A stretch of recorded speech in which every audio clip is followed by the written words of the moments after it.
ॐ श्री महाप्रज्ञ गुरवे नमः।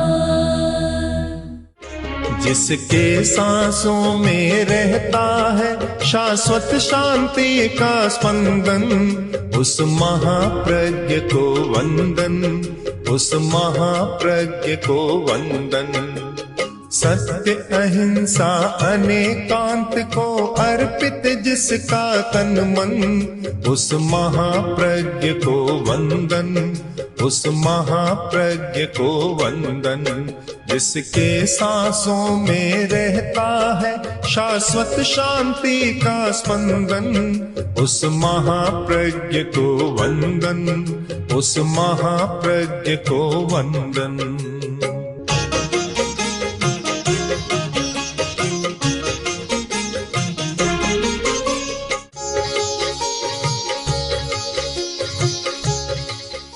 हमें सत्य को समझने के लिए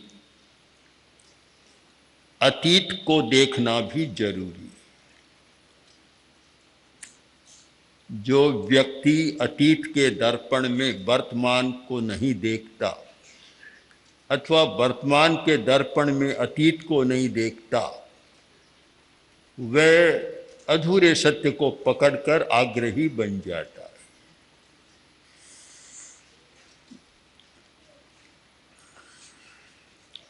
एक समय था जिसे यौगलिक युग कहा जाता है। भगवान ऋषभ से पहले का समय यौगलिक समय। उस समय मनुष्य की प्रकृति को देखें और आज के मनुष्य की प्रकृति को देखें, बहुत बड़ा अंतर है, आकाश पाताल जैसा अंतर है। मनुष्य तो वही है, आज भी वही मनुष्य है, पहले भी वही मनुष्य था, पर जीवन व्यवहार का सारा अंतर है। अब उस अंतर को हमें पढ़ना है कि इतना अंतर क्यों, क्या कारण है। उस समय अभाव नहीं था,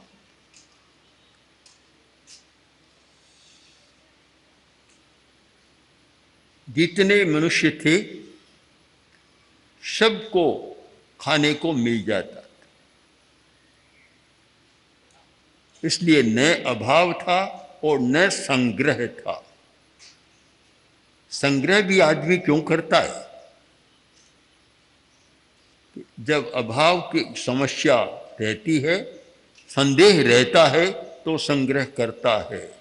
बहुत लोग इसलिए संग्रह करते हैं कि बुढ़ापे में क्या होगा, बुढ़ापे की सुरक्षा के लिए संग्रह करते हैं, या बीमारी की अवस्था में क्या होगा, तो बीमारी की सुरक्षा के लिए संग्रह करते हैं।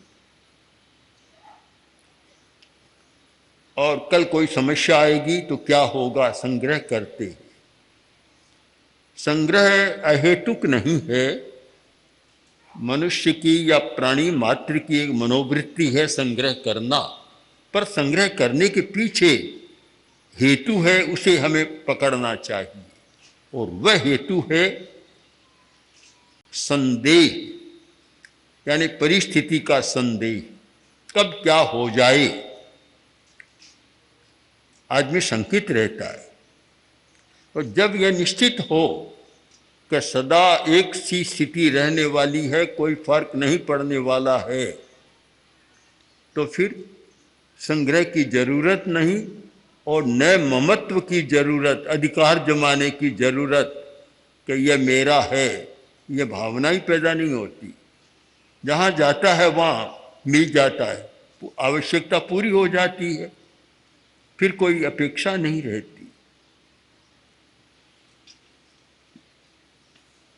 वर्तमान की स्थिति को देखें और यौगलिक युग से उसकी तुलना करें तो हमें कई दृष्टियों से विचार करना होगा।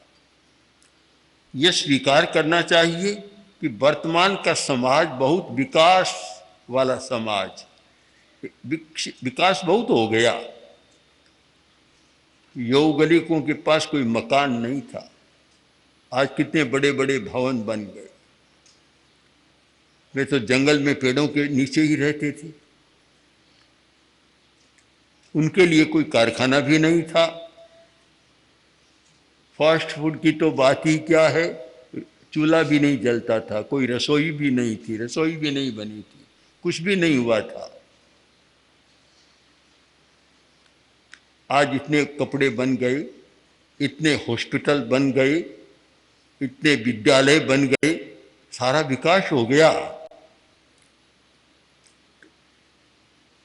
उन्हें हॉस्पिटल की जरूरत ही नहीं थी, कभी बीमार होते ही नहीं थे, बीमारी का कोई अर्थ ही नहीं था।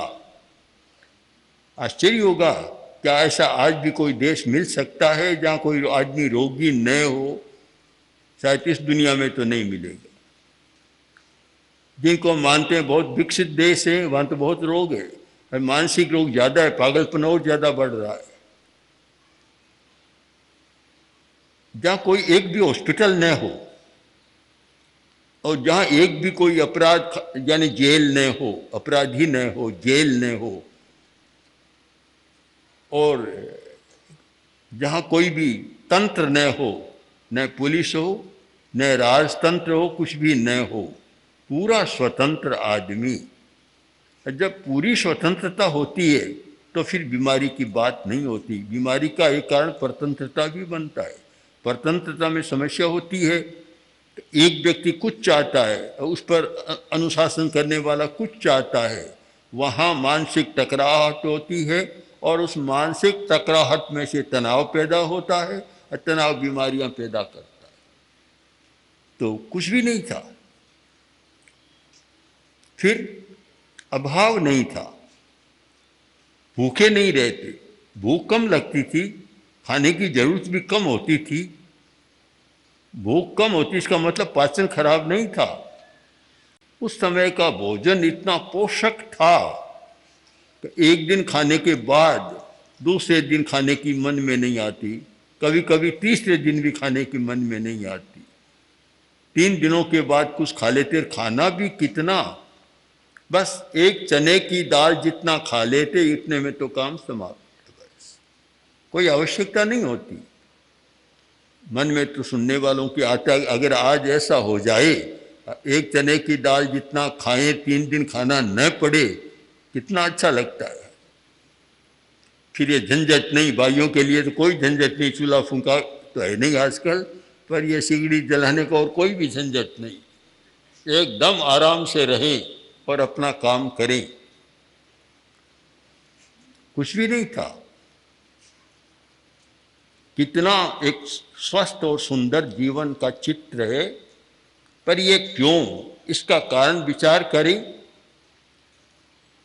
और आज के युग से उस युग की तुलना एक पहलू को लेकर करें तो उस समय एक भी आदमी भूखा नहीं रहता, सबको मिल जाता।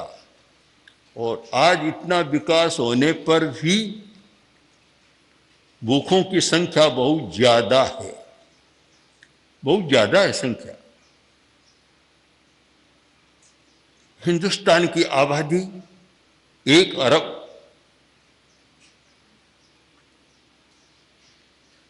100 करोड़ की आबादी वाला देश है, उससे थोड़ा बढ़ भी गया है। उसमें लगभग आधे लोग ऐसे हैं जिनको पेट भर पूरा भोजन नहीं मिलता रोज। किसी को सुबह मिलता है, किसी को शाम को मिलता है तो ही कोई पोषक भोजन नहीं मिलता। बहुत सारे चिंता, भोजन की चिंता में ही रहते हैं। अब विचार करें कि उस समय कोई अपराध नहीं था, चोरी नहीं थी, डकैती नहीं थी, कुछ भी नहीं था, छीना झपटी नहीं थी, कोई आदमी किसी की हत्या नहीं करता था, कोई किसी को सताता नहीं था, कोई किसी पर हावी नहीं होता था। ये सारा क्यों था? सब मस्त थे, और मस्त इसलिए थे कि किसी को पेट की चिंता नहीं थी, भूख की चिंता नहीं थी। तो हम इस निष्कर्ष पर पहुंच सकते हैं कि समस्या की जड़ है भूख और प्यास। बस ये होती है तब आदमी कितना अनर्थ करना शुरू कर देता है, कितना अपराध शुरू कर देता है और कितनी हिंसा को बढ़ावा देता है। हमें स्वीकार करना चाहिए कि यौगनिक युग में ये कोई साधारण हिंसा की बात छोड़ दें, और हिंसा बिल्कुल नहीं थी, बड़ी हिंसा कोई नहीं थी। न तो कभी किसी ने किसी की हत्या की, न किसी ने किसी पर कोई आक्रमण किया। और तो क्या रसोई की हिंसा नहीं थी, खेती की हिंसा नहीं, रसोई की हिंसा नहीं। सबसे कम हिंसा का जीवन अगर खोजा जाए तो शायद यौगनिकों का जीवन है। और मानसिक हिंसा भी नहीं थी, इतने सरल और भद्र, न कोई बुरा सोचते न कोई बुरा विचार करते। शायद उनमें नकारात्मक विचार, नकारात्मक भाव जीवन में भी कभी आता कि नहीं आता। इस मामले तो साधु सन्यासियों से आगे थी। कोई भी नहीं, लड़ाई झगड़ा नहीं, कलह कराग्रह नहीं, तू तू मैं नहीं, कुछ भी नहीं। कितना सुंदर। आज भी ऐसा लगता है कि ऐसा समाज हो जाए, ऐसा परिवार हो जाए जिसमें कभी लड़ाई झगड़ा न हो। पूछने की बात तो नहीं है, पर अगर पूछा जाए हजारों लोगों से कि क्या कोई ऐसा परिवार है जिसमें कभी भी लड़ाई झगड़ा नहीं होता, खोजा जाए, खोज की जाए। एक आदमी बंबई जाए और जहाँ करोड़ से अधिक आबादी है और ये खोज शुरू करे, सर्वे करे, शोध शुरू करे कि कौन सा घर है जहाँ की लड़ाई झगड़ा नहीं होता।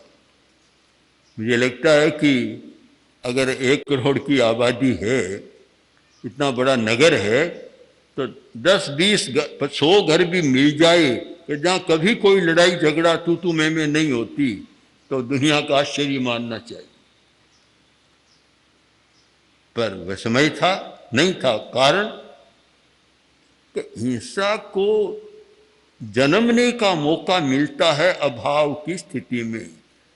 यह कहावत है, अभाव स्वभाव को बिगाड़ता है। बिल्कुल सही बात है, अभाव में आदमी का स्वभाव बिगड़ता है।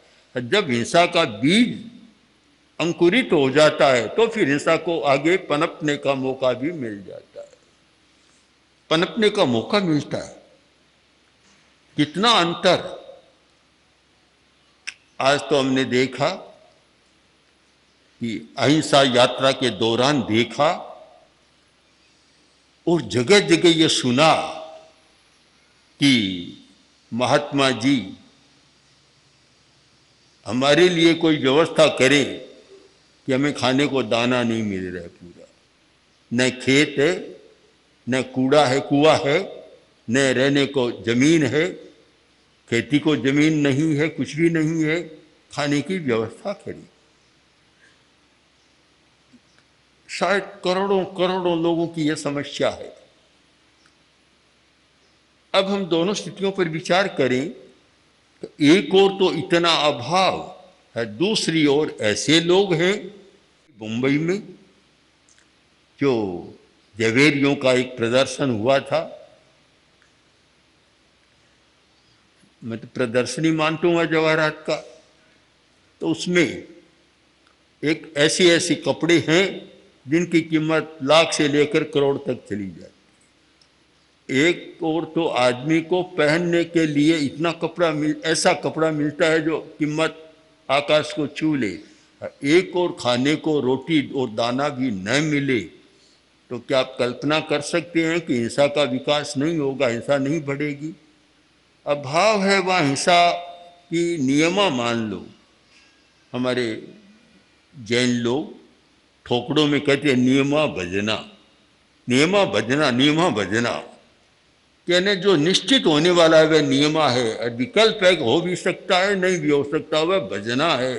तो मैं तो मानता हूँ जहाँ अभाव है वहाँ हिंसा बढ़ने की नियमा है, और यह यौगिक युग से प्रत्यक्ष है कि वहाँ ऐसी स्थिति थी तो कोई हिंसा का प्रसंग भी नहीं आता था। आज भी हम ये अनुभव कर सकते हैं, प्रयोग भी कर सकते हैं कि कोई ऐसा गांव हो जहां कोई आदमी ऐसा न हो कि जो भूख के कारण अपराध में जाए, तो शायद हिंसा बहुत कम हो सकती है। कुछ तो होगी क्योंकि आदत पड़ी हुई है, हो सकता है, किंतु फिर भी बहुत कमी उसमें लाई जा सकती है। और इसी आधार पर लोगों ने कल्पना की थी, अहिंसक गांव, अहिंसक राज्य, अहिंसक समाज की कल्पना कितने वर्षों से चल रही है।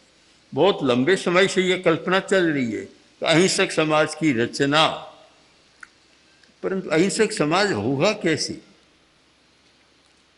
जब तक मूल समस्या पर ध्यान नहीं दिया जाता है, तब तक अहिंसक समाज की बात बन नहीं सकती। 1000 आदमी तो खूब छककर खाए, खूब मिले, और पास वाले गांव के 1000 आदमी भूखे रहे,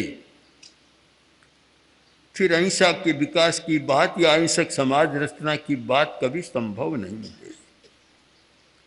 अहिंसक समाज की रचना की बात और ये अहिंसक समाज की बात, इस शब्द को भी मैंने तो नकार दिया। कभी ऐसा सोचना नहीं चाहिए कि अहिंसक समाज की रचना होगी, वर्तमान में लगता नहीं है, संभव भी नहीं है।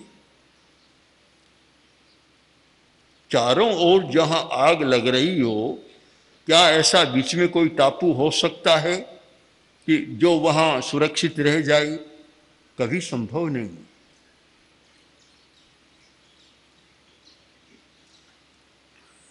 फिर अगली एक स्थिति पर और आई, जो हमारे इस सिद्धांत को पुष्ट करने वाली बात है कि वही यौगलिक युग, जब तक कल्प वृक्षों के द्वारा उनकी जीवन की आवश्यकताएं पूरी होती थी, तब तक तो यह स्थिति थी। और समय परिवर्तन के एक ऐसा समय आया कि कल्प वृक्षों के द्वारा आवश्यकताएं पूरा होना कम हो गया। कम हो गया तो फिर सबसे पहले क्या होता है?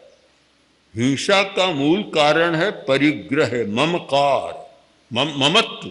ममत्व हिंसा की जड़ है कि मेरा है, बस यहां हिंसा शुरू हो जाती है। और यह ममत्व की बुद्धि पैदा होती है। आचार्यांग सूत्र का एक बहुत सुंदर वाक्य है, इतना अनुभवपूर्ण वाक्य है कि जे ममाईय मतिम जहाती से जहाती ममाईयम। ममत्व को कौन त्याग सकता है?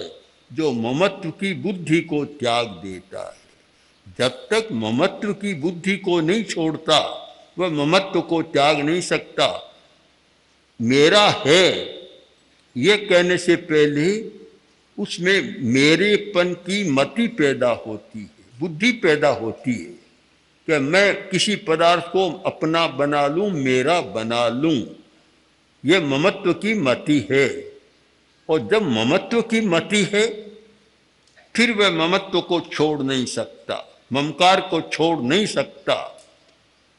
इसलिए अनुभव के साथ कहा गया कि जे जहाई ममायम ममाय मतिम से जहाई ममायम। जो ममत्व की मति का त्याग करता है, बुद्धि का त्याग करता है, वह ममत्व को छोड़ सकता है। जब यह बुद्धि बन जाए, यह मति जागृत हो जाए कि दुनिया में मेरा कुछ नहीं है, एगो में सासव अप्पा अशेषा में बाहिरा भावा, एक मेरी आत्मा मेरी है और सब तो पदार्थ दूसरे हैं, पराये हैं, मेरा कुछ भी नहीं है। ये बुद्धि पैदा हो जाए तब कोई व्यक्ति ममत्व को छोड़ सकता है। किंतु जीवन की प्राथमिक आवश्यकताएं पूरी नहीं होती, वहां आदमी इस बात को भी छोड़ नहीं सकता। जब युगलियों की, यौगलिक मनुष्यों की जीवन की आवश्यकताएं पूरा होने में कठिनाई पैदा हो गई, कल्प वृक्षों से मिलना कम हो गया, तब सबसे पहले क्या हुआ, जो समस्या की जड़ है, हिंसा की जड़ है, वह पैदा हुआ ममकार।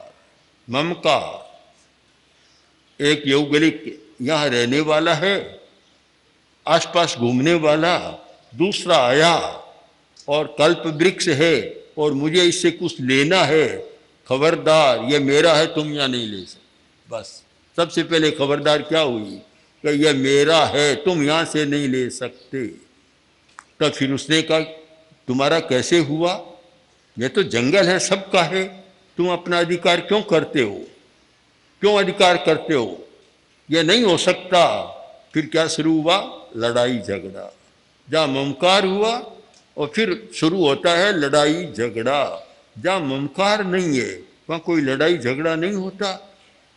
कि मेरा घर है और कोई घुसना चाहे तो लड़ाई शुरू हो जाएगी। रास्ते पर कोई लड़ाई नहीं होती, रास्ता सबका है, किसी का नहीं है, तो लड़ाई नहीं होती। शायद धर्मशाला में भी नहीं होनी चाहिए पर हो जाती है। क्यों कि ये मैं पहले आ गया, ये कोठड़ी मेरी है, बस वहाँ भी थोड़ा ममत्व जोड़ा और लड़ाई झगड़ा शुरू हो जाएगा। सारी लड़ाई का कारण क्या, आप विचार करें कि जब मान लिया मेरा है तो वहाँ लड़ाई शुरू हो जाएगी। एक आदमी, अच्छा परिवार था, कई भाइयों का परिवार, सब साथ में आनंद से रहते थे, दो भाई साथ ही रहते थे। एक दिन छोटे भाई की पत्नी बोली अब आज से हम साथ नहीं रहेंगे, अलग होंगे। भाई ने कहा ऐसा क्यों सोचती हो, हम तो साथ रहेंगे, अलग क्यों। कहने अब हम साथ नहीं रह सकते। क्यों नहीं रह सकते, कि देखो आज की घटना है, तुम्हारा भाई बाजार से आम लेकर आया था, तो 4 आम थे, 2 तो बढ़िया थे, 2 घटिया थे।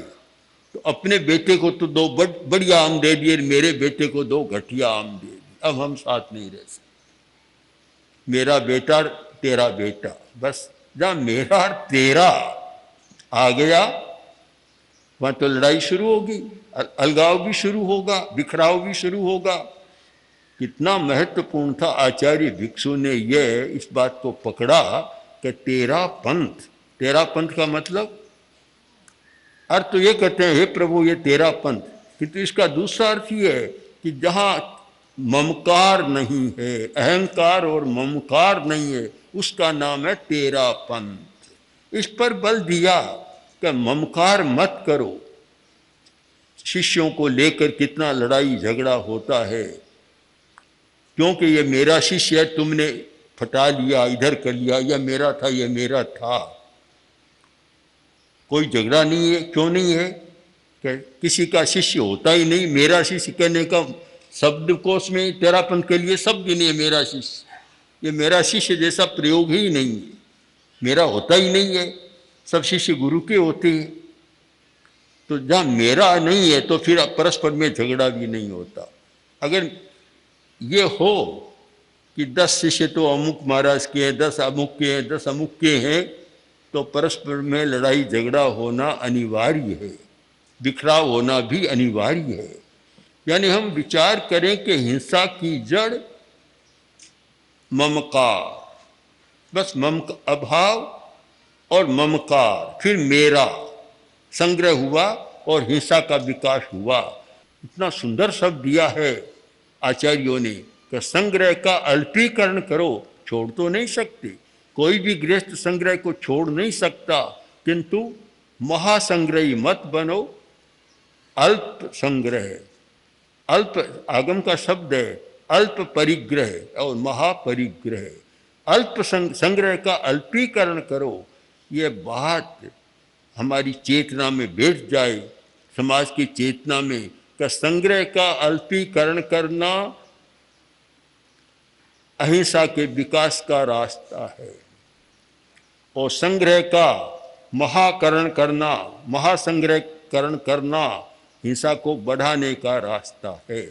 तो शायद हिंसा और अहिंसा को समझने का, हिंसा को कम करने का और अहिंसा के विकास करने का एक रास्ता, एक कुंजी हमारे हाथ लग सकती है। ओम श्री महाप्रज्ञ गुरवे नमः। ओम श्री महाप्रज्ञ गुरवे नमः।